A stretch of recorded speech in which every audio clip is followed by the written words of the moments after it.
আপনি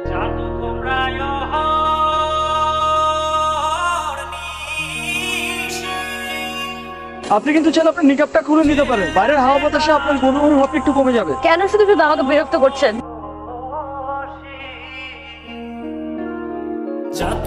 আপনি কি কোনো প্রবলেমে পড়েছেন? আপনার কি কোনো সাহায্য দরকার? আপনি আবার আমাকে বিরক্ত করতে এসেছেন, আপনি প্লিজ চলে যান। আপনি সাবধানে থাকবেন। শুনেন, আমার আসলে আপনার সাহায্যের খুব প্রয়োজন। তো আপনি কোথায় যাবেন? আমি আসলে বাসা থেকে পালিয়ে এসেছি। তারা আমার বিয়ে ঠিক করেছে অন্য একটা জায়গায়, আমার অমতে। সেই জন্যই আমি পালিয়ে এসেছি। তাহলে আপনাকে কিভাবে সাহায্য করতে পারি আপনি বলুন। আপনি কি কয়েকদিনের জন্য আমার একটু থাকার ব্যবস্থা করে দিতে পারেন? আপনার প্রবলেমটা তো খুবই জটিল। এভাবে মেয়েটাকে একা রাস্তায় কিভাবে ফেলে যায়? এই প্রথম কোনো মেয়েকে দেখে এক দেখে এতটা ভালো লাগছে। তাছাড়া একটা মায়াও কাজ করছে। আচ্ছা, বাসায় নিয়ে যাবো? আপনি চাইলে আমার সাথে আমার বাসায় যেতে পারেন। আমার বাসায় 2টা বেডরুম আছে, মাঝে মধ্যে মা গ্রাম থেকে আসলে আমার সাথে থাকে আর কি। এই মুহূর্তে আমার আর কোনো উপায়ও নেই। চলুন তাহলে। আপনি তো ব্যাচেলার, আপনি বিয়ে করলেন কবে? আরে এবার ছুটি দিয়ে বিয়েটা সেরে ফেললাম আর কি। আপনি এখানেই থাকবেন। কোথায় যাবেন? আমি বাইরে একটু খাবার দাবার নিয়ে আসি, আপনি একটু এদিকে রেস্ট টেস্ট নিন, কোনো সমস্যা নেই। আমি রান্না করতে পারি। আমার বাসায় রান্না করার মতো তেমন কিছু নেই। আমি বাইরে যাই, না হলে এখন আমাদের খাবারগুলো নিয়ে আসি, আর কিছু বাজারও নিয়ে আসলাম সাথে। বাইরে আপনি মনে হয় জামা কাপড় আনতে ভুলে গেছেন, কোনো জামা কাপড় আনিয়ে নিতে হবে, তাই না? আমি আসার সময় কোনো কিছু সাথে আনতে পারিনি, কিন্তু কিছু টাকা এনেছি।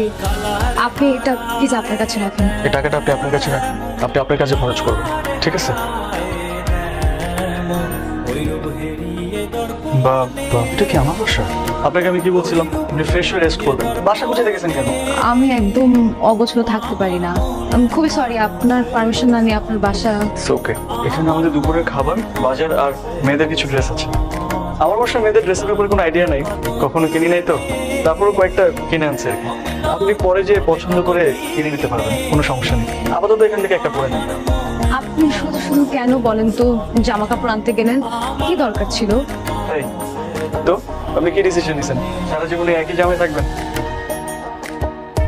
আমি তো অফিসে টিফিন বক্স নিয়ে যাই না, কিন্তু বাড়ি থেকে খেয়ে যাই। তো আপনি লাঞ্চ করবেন না? ব্যাচেলারদের আর কি অপশন আছে বলুন? এমনি তো আমার রান্না করার অভ্যাস খুব কম। আচ্ছা, আমি যে কদিন আছি সেই কয়দিন না হয় বাসায় খাবার খান।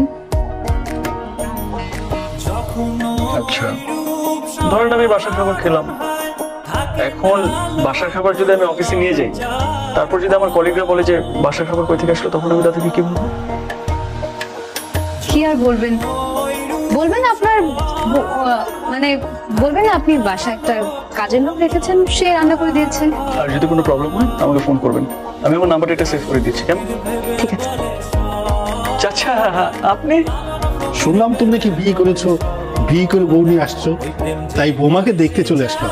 আমাদের বাড়িওয়ালা চাচা, রশিদ চাচা। সালাম দাও। সালাম চাচা। ওয়ালাইকুম আসসালাম। বৌমা তো দেখতে খুবই সুন্দর, তোমাদের দুজনকে খুব বানিয়েছে। রাফি তোমার ছেলের মতো, খুব ভালো ছেলে। শুনলাম রাফি বিয়ে করে বউ নিয়ে এসেছে, তাই তোমাকে না দেখে আর থাকতে পারলাম না। তুমি খুব ভাগ্যবতী যে রাফির মতো একটা ছেলে পেয়েছো। আমি দোয়া করি তোমরা যেমন সারা জীবন একসাথে সুখে শান্তিতে থাকতে পারো। আপনি আমাদের জন্য দোয়া করবেন। আমি সরি আপনাকে তুমি বলে ডাকার জন্য। না, কোনো ব্যাপারই না, আমি কিছুই মনে করিনি। সরি তো আমার আপনাকে বলা উচিত। আমার জন্য আপনাকে বারবার এরকম মিথ্যের মুখোমুখি হতে হচ্ছে। সরি। আমি তো আপনাকে বলেছি আমি সবসময় আপনার বন্ধু হয়ে আপনার পাশে আছি।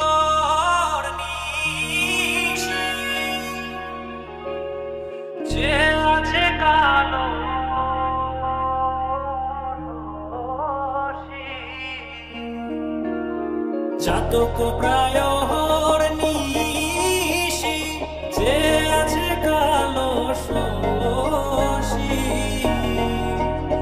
আমি হব বলে চরণ দাসী, হব বলে চরণ দাসী, ও